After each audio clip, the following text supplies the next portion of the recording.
하나님의 말씀 신약성경 마가복음 9장 38절부터 43절이 되겠습니다.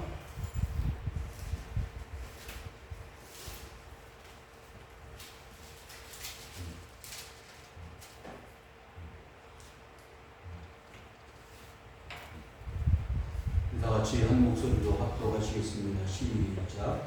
요한이 예수께 여짜오되 선생님, 우리를 따르지 않는 어떤 자가 주의 이름으로 귀신을 내쫓는 것을 우리가 보고 우리를 따르지 아니함으로 금하였나이다. 예수께서 이르시되 금하지 말라. 내 이름을 의탁하여 능한 일을 행하고 즉시로 나를 기망할 자가 없느니라. 우리를 반대하지 않는 자는 우리를 위하는 자니라. 누구든지 너희가 그리스도에게 속한 자라 하여 물 한 그릇이라도 주면 내가 진실로 너희에게 이르노니 그가 결코 상을 잃지 않으리라. 또 누구든지 나를 믿는 이 작은 자들 중 하나라도 실족하게 하면 차라리 연자 맷돌이 그 목에 매어 바다에 던져 주는 것이 나으니라. 만일 내 손이 너를 범죄하게 하면 찍어버리라. 장애인으로 영생에 들어가는 것이 두 손을 가지고 지옥 곧 꺼지지 않는 불에 들어가는 것보다 나으니라. 아멘. 할렐루야. 아멘. 우리 성도님들 참 반갑습니다. 우리 옆에 있는 분들하고 옆에 앉으신 분들 뒤를 보시고 다 같이 반갑습니다. 반갑습니다. 반갑습니다.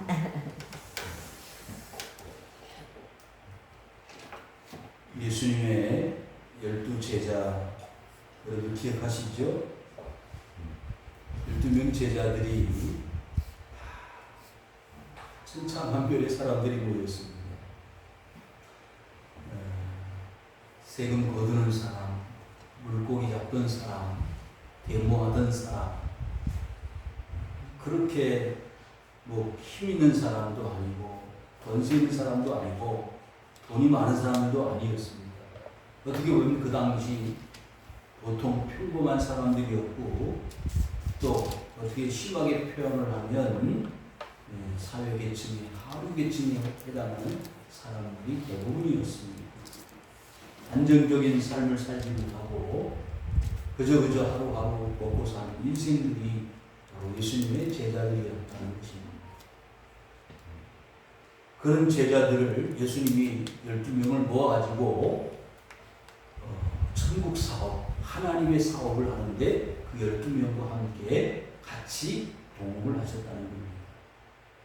3년 동안을 하셨는데 세월이 가고 시간이 가면 좀 달라지고 변화가 되고 좀 같이 동업하시는 예수님의 마음에 들어야 되는데 그런 모습은 보이지 않습니다. 제가 여러분들에게 묻습니다. 우리는 주님과 같이 영적 사업을 하는 동업자들입니다. 믿습니까? 동업을 하는데 진짜 주인은 우리 주님이시고 우리는 그냥 옆에서 도와드리는 동업자라고 하지만 일을 맡은 청지기에 불과합니다. 그래서 주인이 시킨 일, 또 부탁한 일만 조금씩 하면 되는 그런 동업자는 동업자입니다. 지금 본문의 말씀을 보시면 제자들이 어떻게 그 주님을 따라가고 있는가를 우리는 가히 짐작할 수가 있습니다.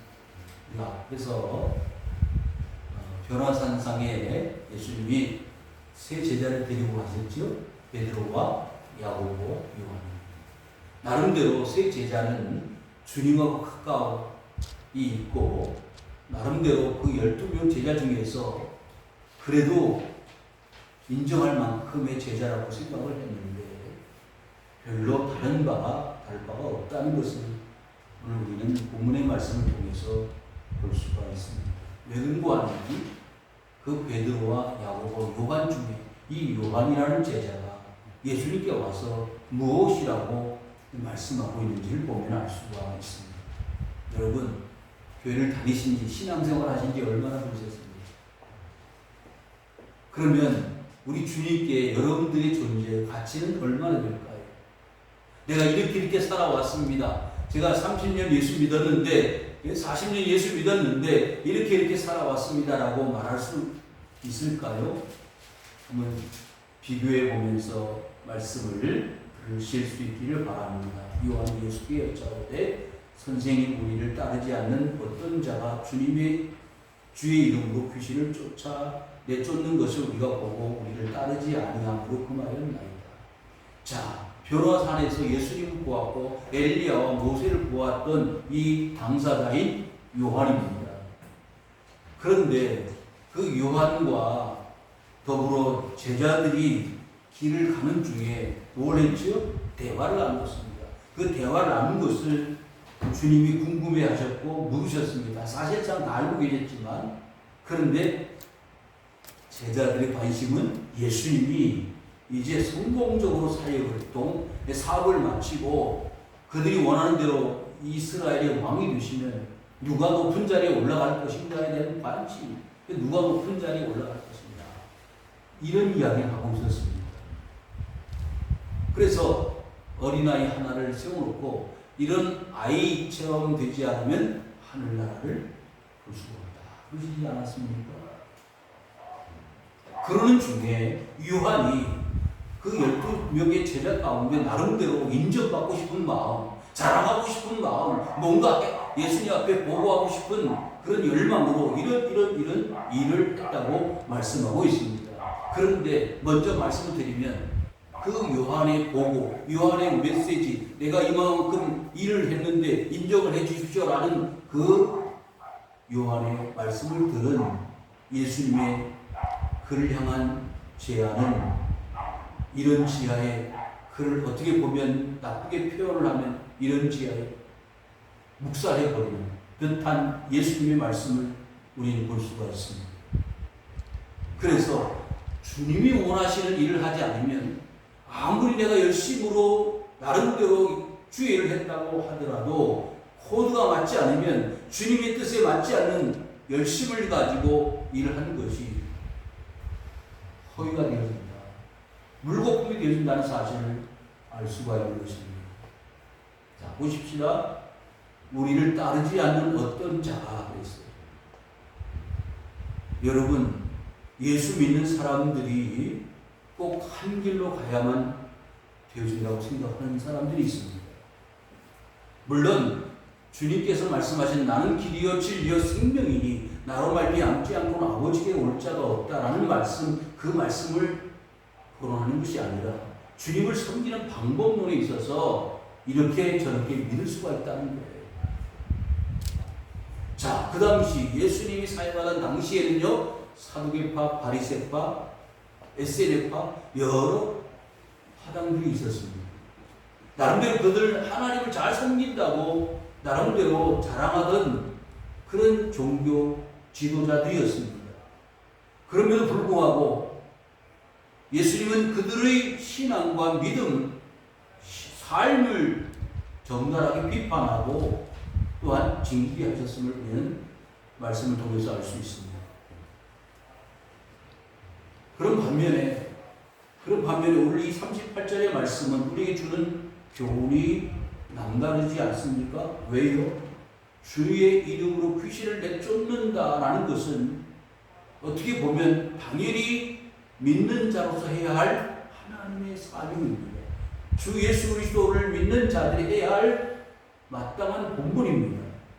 그런데 이 누구요? 요한은 뭐라고 했어요? 우리를 따르지 않는, 우리 편에 있지 않는 그런 저 밖에 있는 사람들이 예수의 이름으로 귀신을 쫓아내는 것을 허락하지 않는다는 것은 어떤 의미일까요? 쉽게 표현을 하면, 여러분, 우리 한국에요, 대한민국에 여러 개신교회 교단들이 있습니다. 교파가 있습니다. 장로교, 성결교, 감리교, 그렇죠? 많이 있죠. 그런데 그들이 우리 편이 아니라고 해서 그들이 잘못되어졌다고 비판하는 것과 같다는 거예요. 우리 편이 아니니까 잘못되어졌다라고 말하는 것을 지금 주님이 드신 것과 같다는 거예요. 그런데 그들도 예수님의 이름, 주님의 이름으로 귀신을 쫓아낼 수 있는 거예요. 하나님의 일을 할 수 있는 거예요. 그런데 우리 편이 아니라고 그들을 금한다. 여기서 금한다는 말은 원어상으로 보면 가로막는다.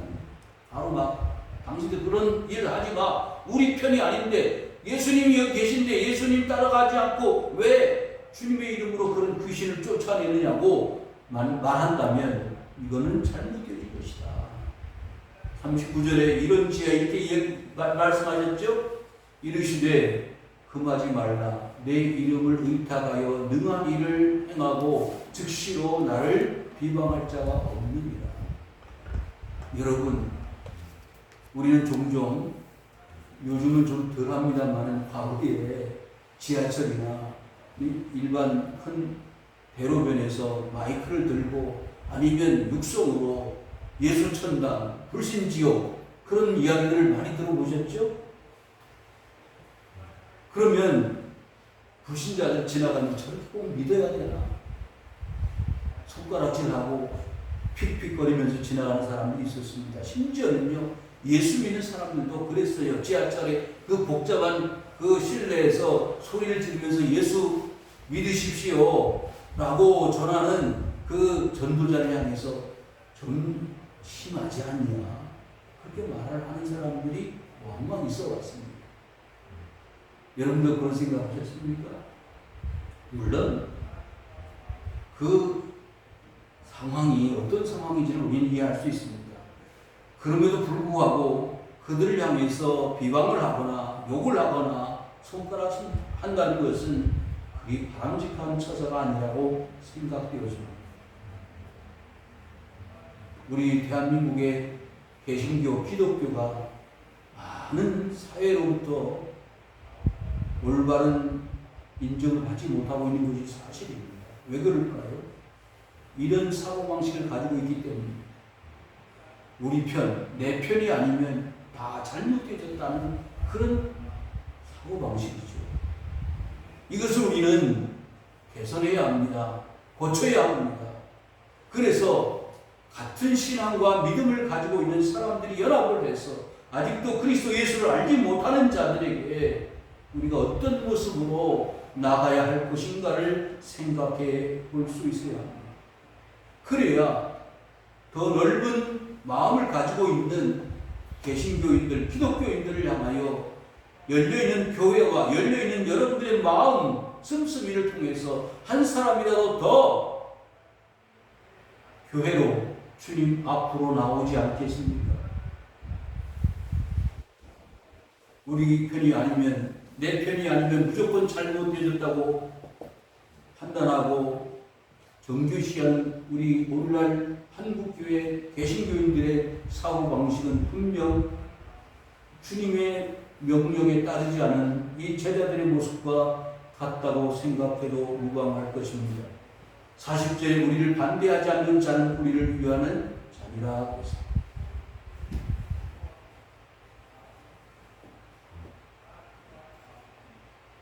시간을 따라서 성전에 올라가서 기도하던 제자들이 있었습니다. 베드로와 그 함께했던 제자들이 제 9시기도 시간에 사도행전 5장에 보니까 어디로 올라갔죠? 성전에 올라갔습니다.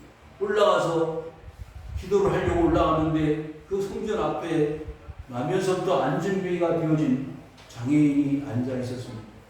그래서 그 제자들에게 뭘 요구했어요? 돈을 요구했어요. 한 푼 주십시오. 구걸을 했습니다. 그때 베드로가 그를 향하여 뭐라고 했죠? 내게 은과 금은 없거니와 나사렛 예수의 이름으로 일어나 걸어가. 사랑하는 성도 여러분, 주님의 능력이 우리 안에 있습니다. 주님의 이름이 있기 때문에 그 주님의 이름을 부르는 우리 자신들뿐만 아니라 그 주 예수의 이름을 부르게 하는 그 사람에게도 자유가 주어질 수 있다는 거예요. 아멘. 여러분, 내 자신만이 아니라 저 믿는 우리 밖에 있는 내가 모르는 그리스도 예수를 믿는 사람이 그 예수의 이름을 부르고 그의 이름으로 말미암아 기적을 행하면 그것을 인정하고 그들도 우리와 함께하는 사람이라고 인정하는 것이 누가 잘못입니까? 베드로와 그의 동역자들이 함께 그 안진뱅이 장애인을 이렇게 세웠을 때 많은 사람들은 놀라움을 금할 수가 없었습니다. 뿐만 아니라 그 장애인은 성전을 뛰어들어가면서 하나님의 이름을 찬양했습니다. 하나님을 찬양하고 그리스도 예수의 이름을 부르는데 내 편이 어디에 있습니까? 그럼에도 불구하고 예수님 당시에나 오늘날 우리 교회의 모습들을 보면 편가르기가 너무 심하다는 거예요. 편가르기. 교회 안에도요, 알게 모르게 전라도 파가 있고요, 경상도 파가 있다는 걸 저는 경험한 적이 있습니다. 목사님이 경상도면은 장로님은 경상도. 좀 심하게 표현을 해서 그렇습니다만은 이런 모습들은 사라져야 합니다.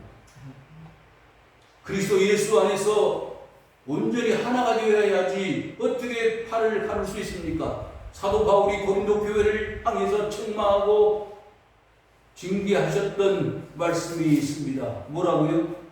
어떻게 교회 안에서 바울파다, 아볼로파다, 게바파다, 그리스도파다 하나를 지을 수 있느냐? 우리는 다 그리스도 예수 안에서 하나의 형제가 되었고 자매가 되었습니다.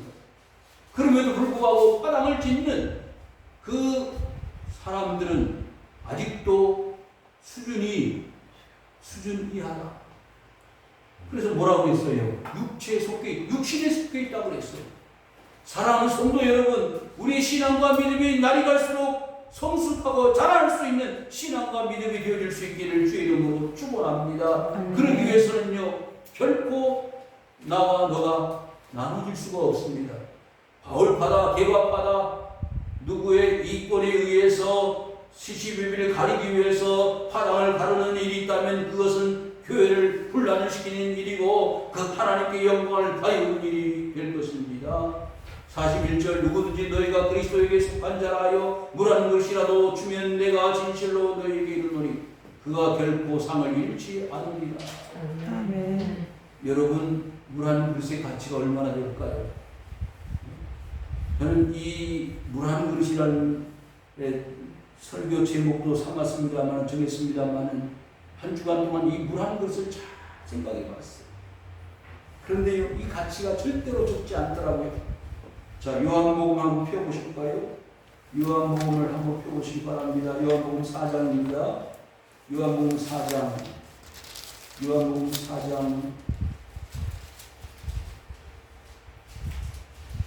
요한복음 4장 7절입니다. 요한복음 4장 7절 한 목소리로 합독하십니다. 시작. 사마리아 여자 한 사람이 물을 길어왔으되 예수께서 물을 좀 달라 하시니. 아멘. 아멘. 자, 낮에 12시가 됐어요.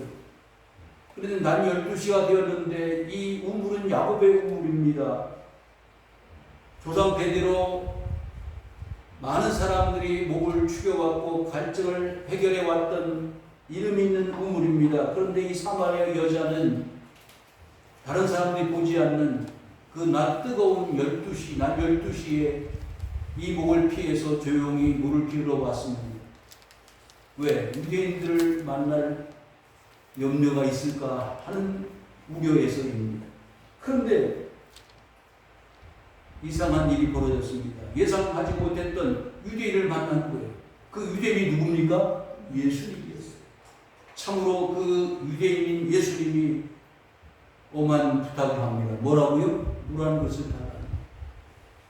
만난 것도 문제인데 물 한 것을 달라고 하는 이 유대인 예수님이야말로 이 사마리아 여자에게는 큰 충격이고 있을 수 없는 일이었다 생각됩니다. 그럼에도 불구하고 이 여자는 그 예수님의 요구에 응할 수밖에 없었다는 것이죠. 12시, 낮 12시에 그 뜨거운 열사에 물 한 것을 대접받은 예수님은 그 여인에게 무엇을 제공하셨을까요? 10절, 요한복음 4장 10절에 예수께서 대답하여 이르시되 네가 만일 하나님의 선물과 또 네게 물 좀 달라는 이가 누구인 줄 알았더라면 내가 그에게 구하였을 것이요 그가 생수를 그에게 주었으리라. 하나님의 선물이에요. 여러분 오늘 참여한 여러분들은 하나님의 선물을 다 받으실 줄 믿습니다. 아멘. 그거는 우리의 육체의 갈증을 해결해주는 육체적인 물이 아니고 뭐라고 했어요? 생수, 살아있는 물을 하나님께서 저와 여러분에게 오늘 말씀을 통해서 주실 줄로 믿습니다. 아멘. 14절 요한복음 4장 14절에 내가 주는 물을 마시는 자는 영원히 목마르지 아니하니 내가 주는 물은 그 속에서 영생하도록 솟아나는 샘물이 되리라. 사랑하는 성도 여러분, 우리 배에서 끝없이 넘쳐 솟아오르는 샘물이 하나님의 선물입니다. 여러분, 그러니 물 한 그릇 대접하는 것이 결코 작은 거 아니었어요? 그래서 이 여자가 내가 메시아를 만났다, 진짜 하나님의 아들을 만났다, 그리고 물동이를 버려두고 자신이 살고 있는 마을로 들어가서 메시아를 만났다고 전하고 있었습니다. 여러분, 주님이 원하시는 것은 화당을 짓는 것이 아니고 네 편 내 편을 가르는 것이 우선이 아니었습니다. 사랑하는 마음을 가지고 물 한 그릇이라도 대접을 해주면서 그를 사랑으로 품고 받아들이면 이와 같은 변화가 나타난다는 것입니다. 또 하나의 물 한 그릇을 여러분들이 소개하겠습니다. 구약 성경입니다. 사무엘상 23장이 되겠습니다. 사무엘상 23장, 사무엘하 23장, 구약 성경 사무엘하 23장 504페이지가 되겠습니다. 구약 성경 504페이지 5장 14절을 23장 14절을 제가 읽겠습니다. 14절 15절 그때에 다윗은 산성이 있고 그때에 블레 사람의 요새는 베들레헴에 있는지라 다윗이 소원하여 이르되 베들레헴 성문 곁 우물물을 누가 내게 마시게 할까 하며 새 용사가 블레 사람의 진영을 돌파하고 지나가 베들레헴 성문 곁 우물물을 길어가지고 다윗에게로 왔으나 다윗이 마시기를 기뻐하지 아니하고 그 물을 여호와께 부어드리며 이르되 여호와여 내가 나를 위하여 결단코 이런 일을 하지 아니하리이다. 이는 목숨을 걸고 받던 사람들의 피가 아니니까 하고 마시기를 즐겨 하지 아니하니라. 새 용사가 이런 일을 행하였더라. 아멘. 여러분, 전쟁하고 있었죠. 이스라엘이 블레셋과 전쟁을 하고 있는데 블레셋이 베들레헴을 점령하고 있었습니다. 그런데 이 다윗은 자신이 살고 있었던 베들레헴 그 성문 곁에 뭐가 있어요? 우물이 있었습니다. 그 우물물이 생각났더니 야, 저 우물물을 떠다가 한 잔 마셨으면 좋겠다. 그런 생각에 혼자말로 되뇌이고 있는데 그것을 누가 들었다고요? 새 용사가 다윗의 부하가 들었어요. 그리고는 어떻게 했어요? 좌우를 분간하지 아니하고 돌파하고 들어갔어요. 뭐가 있는데 적군이 있는 그 안으로 쳐들어가서 그 우물물을 떠다가 다윗 앞에 바쳤습니다. 그러니 그 다윗이 그 물을 받아들고 어떻게 해요? 마실 수가 없는. 왜? 이것은 저 새 용사가 죽음을 무릅쓰고 베들레헴 우물물을 떠다가 가지고 온 것이기 때문에 내가 이것을 마실 수가 없습니다. 그래서 하나님 앞에 드렸습니다. 물 한 그릇이 얼마나 가치가 있습니까? 다윗을 살렸습니다.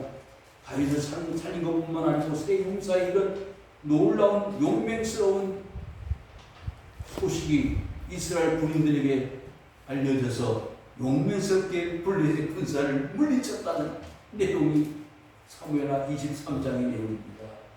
여러분, 요한복음 4장의 수가성 사마리아 여인은 물 한 그릇을 대접하고 뭘 받았죠? 생수를 받았어요. 영원한 생명을 누릴 수 있는 생수를 주님께로부터 받았다면 이 새 용사에 의해서 벨레 울음을 한 것을 대접받은 용사 다윗은요 그 힘을 얻어서 블레셋을 물리쳤다는 이야기입니다. 여러분 물 한 그릇이 별것 아닌 것이라고 생각하지 않으십니까? 그러나 그가 결코 상을 잃지 않으리라. 주님의 이름으로 행한 것이라면 상을 잃어버리지 않는다 그랬어요. 우리 개신교가 이 대한민국을 얼마나 많이 변화시켰습니까? 경제적으로도 또 사회적으로도 우리 모든 구석구석 대한민국 땅을 변화시켰던 것이 아닙니까? 처음 이 땅에 복음을 들고 서양의 많은 선교사들이 발을 디뎠을 때는 캄캄한 조선 땅이었습니다. 그런데 그 얼굴이 하얀 백인 선교사들의 입을 통해 나온 조선말을 통해서 복음이 증거되어지고 그 증거되어진 복음을 듣고 상투를 틀고 도포를 입었던 조선인들이 한 사람 한 사람 변하게 되기 시작했습니다.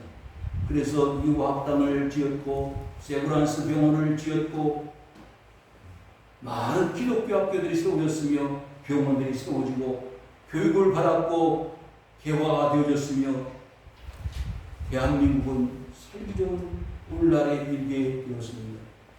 이제는 누가 보더라도 대한민국은 선진국 다운 삶의 모습을 우리는 살아가고 있습니다. 사랑하는 성도 여러분, 그 한 사람 한 사람 서양 선교사들이 증거한 복음의 메시지, 물 한 그릇 같은 그 한마디에 외치는 예수 천당 불신지옥의 물 한 그릇이 오늘날 대한민국을 만들었다는 사실을 기억할 수 있기를 주 이름으로 축원합니다. 아멘. 그런데요, 42절, 43절 마지막 말씀을 보시면 반대로 그렇게 하지 않고 누구든지 나를 믿는 이 작은 자들 중 하나라도 실족하게 하면 차라리 연자 맷돌이 그 목에 매여 바다에 던져지는 것이 나으리라 그랬습니다.